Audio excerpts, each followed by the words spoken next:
बिस्मिल्लाहिर्रहमानिर्रहीम। आज हम मकालमा पढ़ेंगे सेहत व सफाई।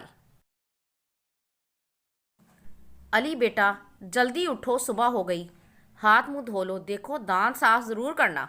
अम्मी जान, दांत साफ ना हो तो क्या होगा?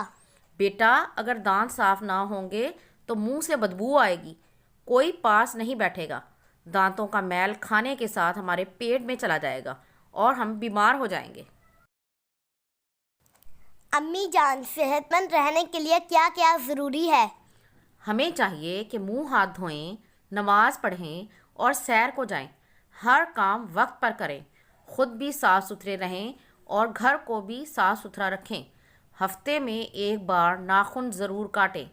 गंदी चीज़ें मत खाएं, सिर्फ अच्छी ग़िज़ा खाएं।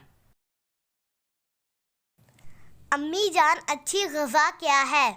बेटा दूध, दही, मक्खन, अंडा, गोश्त, दालें, सब्जियां और फल अच्छी ग़िज़ा है। गंदी चीज़ें क्या है?